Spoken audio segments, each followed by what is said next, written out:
je souhaitais donc rentrer dans un secrétariat d'école. Un secrétariat d'école, désolée, je pense que mes voisins font le ménage. On entend des bruits de meubles. Je suis impuissante à ça. Vraiment désolée. Et je ne peux pas stopper la vidéo et vous en faire. Il ne manquerait plus qu'elle passe l'aspirateur. Alors là, c'est foutu. J'espère que non. Pas maintenant, s'il te plaît, ma voisine, pas maintenant. Je t'en supplie. J'ai été appelée. Il y a maintenant 2 à 3 semaines de ça. Je pense même plutôt 3 semaines. Chez mon inspecteur général, avec aussi ma chef directe et mon supérieur. En fait, j'ai beaucoup de supérieurs. J'ai une chef directe ça s'appelle un N plus 1. Un N plus 1. J'ai un autre chef au-dessus qui est mon N plus 2. Mais au-dessus du N plus 2, nous avons notre inspecteur général. C'est compliqué. Et beaucoup de chefs. J'ai été appelée pour mon plus grand bonheur. J'ai dû garder malheureusement le secret pendant une semaine. Maintenant je peux vous le dire ouvertement, mais pendant une semaine je ne pouvais le dire à personne, même pas à mon petit chaton là, en face, juste en face. Quand je dis une semaine, c'est peut-être même 2-3 jours. Elle voulait, en fait, ma supérieure voulait lors de la réunion d'équipe l'annoncer elle-même. Donc j'ai dû me taire, j'ai dû le garder pour moi. Bon, bien sûr mon mari le savait, évidemment, et mes parents. Mais je ne pouvais absolument pas en faire part à mes collègues. Bon, j'ai jamais trop bien compris ces systèmes de on ne peut pas le dire. Bon, tout le monde savait que je voulais partir de toute façon. Ma mobilité avait été demandée au préalable, là bien avant les grandes vacances. Donc oui, je m'étais faite à l'idée de rester encore minimum 1 an dans cet accueil. Et pour mon plus grand plaisir, le lundi 7 novembre, je rentre dans un secrétariat d'école à Farciennes. Ce n'est qu'à 11 km d'où j'habite. C'est peut-être un petit peu plus loin que le centre de Charleroi, vu que moi j'habite vraiment proche de Charleroi. Voilà, je prends l'autoroute. Mais mon Dieu, que le cadre est agréable. Charleroi est en travaux et c'est pénible quand mon mari vient me déposer le matin et vient me rechercher le soir. C'est très pénible. Il y a une circulation incroyable, avec ce rond-point à prendre. Enfin bon, quel bazar. Donc ici, je vais en plus être un peu plus indépendante, un peu plus autonome aussi, parce que on s'est mis d'accord avec mon mari que les jours où il n'aurait pas besoin de la voiture, eh bien moi j'irai toute seule sur mon lieu de travail. Il y a un parking, donc ma voiture sera en sécurité, pas comme dans Charleroi. Justement, une abonnée m'avait dit parlons un peu de Charleroi. Que vous dire de Charleroi? Je ne veux pas dénigrer Charleroi, mais moi j'ai connu Charleroi quand j'étais petite. Ce n'est plus du tout le Charleroi de maintenant. Quand j'étais petite, il y avait plein de boutiques, il y avait plein de magasins le long de la rue Neuve, le long de la rue de la Montagne. On arrivait dans une jolie petite rue, là, la rue de Dampremy, où il y a aussi plein de jolies petites boutiques de décoration, des bijouteries, des vêtements, des magasins de vêtements. Et là, sur quelques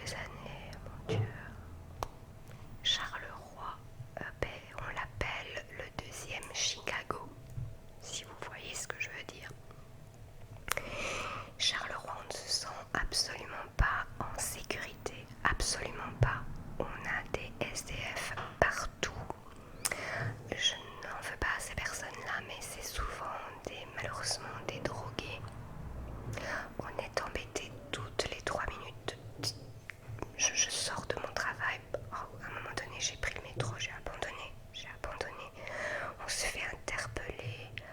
C'est des bandes comme ça, ils viennent sur vous. T'as pas une clope, t'as pas ci, t'as pas là. Enfin, genre, vous voyez le bazar.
Donc voilà, nouveau départ, j'espère de tout cœur que je vais me plaire en tout cas. J'ai envie d'apprendre de nouvelles choses. L'accueil, encore une fois, s'il avait été comme on me l'avait présenté dès le départ, eh bien j'y serais restée. On me l'avait présenté dans le sens que j'aurais pas eu une minute à moi, que j'aurais dû enregistrer toutes les entrées, toutes les sorties. Donc il n'y avait pas de tournée externe. Ici, je dois faire des tournées externes avec un trolley qui est quelques fois plus lourd que moi. Vous imaginez l'affaire.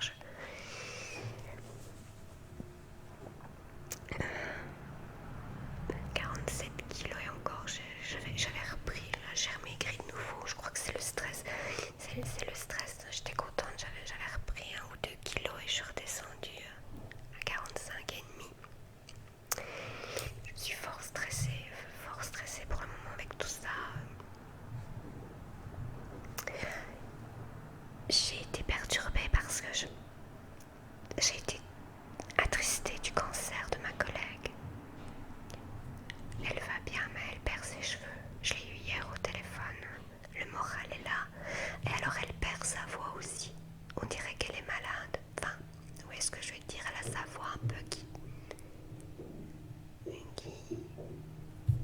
part. Elle a sa voix qui part. Mais son moral est bon. Et comment elle a déjà fait 3 séances maintenant de chimio. Mais elle a pris rendez-vous chez le coiffeur et on lui a fait vraiment à la tondeuse une petite coupe très courte parce que malheureusement elle ne supporte pas la perruque. Mais bon, il faut peut-être le temps aussi. Mais elle s'était acheté des turbans et tout ça, donc peut-être que les turbans, ça, elle les supportera. Voilà, donc je m'étais faite. J'ai dû encaisser ça. Cette saloperie de maladie là qui a touché ma collègue qui ne le mérite absolument pas, encore une fois. Enfin, qui mérite ça, vous allez me dire qui mérite ça. Et puis après j'ai dû me faire à l'idée que je partirais pas de l'accueil. Ça m'a foutu un coup parce que j'avais tellement envie de partir à l'époque à Pont-à-Celle. La place était prise et moi je pouvais pas quitter, donc et là, au bout du compte, quel rebondissement. Je m'en vais à Varciennes, dans un secrétariat d'école comme je voulais. Mais il faut que c'est trop de chamboulement dans ma tête pour le moment. Trop de chamboulement. Et voilà. Je sais pas trop où j'en suis pour le moment. Je vais avoir beaucoup de mal, encore une fois, de ne plus voir certaines personnes. Je me suis attachée, entre autres, à un de mes chauffeurs aussi, avec qui je parle énormément. Et voilà, que je ne verrai plus. C'était devenu un ami, lui aussi. Et voilà.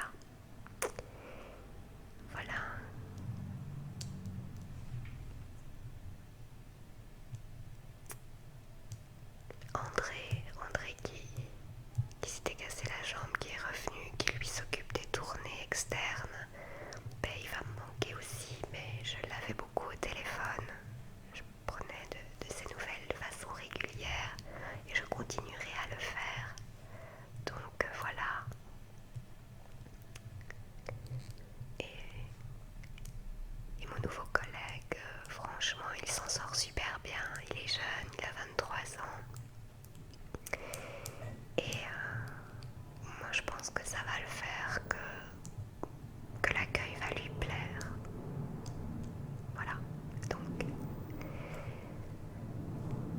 que du bon en perspective, en tout cas je l'espère, que du bon, j'espère que je ne le regretterai pas. Mais si toutefois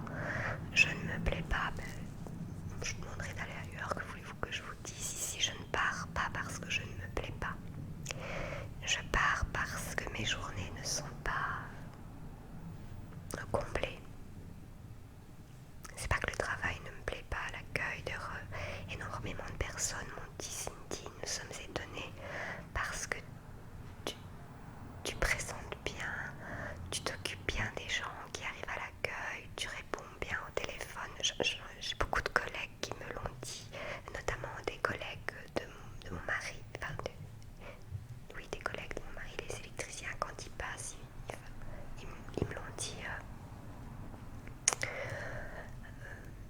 Cindy, on est étonné que tu veuilles quitter l'accueil parce que tu étais tellement bien dans ton rôle et ça m'a fait plaisir, ça m'a fait plaisir. Et c'est ça que quelquefois je me dis, mon Dieu, est-ce que j'ai pris la bonne décision? Mais oui, parce que je peux pas rester comme ça, moi, je peux pas rester à rien. Il faut que ça bouge, il faut que... Moi j'aimerais bien partir, oh les Chester là, non d'une pipe, là, voilà, j'arrête, je stoppe, c'est pour demain. Et comme j'avais au Metz, je voudrais pas avoir comme j'avais au Metz, là je mens, ce n'est pas bien. Au Metz, j'étais surchargée de travail. Non, je voudrais ici avoir un travail qui remplisse bien mes journées. Je veux du taf, mais je veux pas non plus qu'on me surcharge, parce que sinon ça ne va pas. J'ai connu le burn-out, j'ai connu le burn-out. Maintenant, je sais pas, je vais peut-être avoir enfin la paix. Je l'espère avoir enfin la paix. Et vous, mes amis, comment allez-vous? Comment allez-vous? Dites-moi. Dites-moi si... Je sais que l'automne, c'est une saison assez difficile pour beaucoup de personnes. C'est peut-être pour ça aussi que je suis dans l'émotion. L'automne et le printemps sont deux saisons assez particulières, assez difficiles à vivre. Nous avons l'automne, la chute des feuilles, et le printemps, la montée de la sève. La montée de la sève. Oui, ce sont deux saisons vraiment compliquées pour beaucoup d'entre nous. Les gens vivent mieux l'hiver par exemple par rapport à l'automne. L'automne, ce qui est joli, ce sont les couleurs, oh mon Dieu que c'est beau, les couleurs des arbres, ce jaune, ocre, rouge, c'est vraiment beau. Mais l'automne, c'est aussi beaucoup de pluie. L'hiver, le début de l'hiver, c'est triste. Mais après, heureusement, il y a les fêtes et toutes ces lumières. Attention, parce qu'avec le souci de l'électricité, le gaz, tout bastringue, on va peut-être pas pouvoir décorer comme on veut. Moi, chez moi, je ferai encore ce que je veux. Je mettrai un sapin et puis voilà. Mais bon, voilà. Le printemps, les gens généralement adorent le printemps parce que c'est la sortie de l'hiver, mais pourtant c'est une saison compliquée pour les gens dépressifs, pour les gens comme moi. Je suis moins bien en automne et au printemps. L'hiver ça va, et l'été ça va très bien. Je voudrais pouvoir aller vivre au soleil. Si un jour j'ai l'occasion d'aller dans le sud de la France et d'y rester jusqu'à la fin de mes jours. C'est un rêve, mais sur les rêves on n'est pas taxé, les amis, c'est beau de rêver. Donc dites-moi vous comment vous supportez cette saison, cet automne. Voilà, quelle est votre saison préférée? Est-ce que les saisons peuvent influer sur votre humeur, sur votre comportement, ou alors pas du tout? Vous faites peut-être partie des gens qui aiment les 4 saisons aussi. Ça peut arriver. Et c'est tant mieux. Moi je dis c'est tant mieux pour vous si c'est le cas. Voilà mes amis. Avant de vous quitter, j'ai une demande de dédicace. On m'a demandé de vous faire elles m'ont demandé de leur faire une dédicace. Dans le message, elles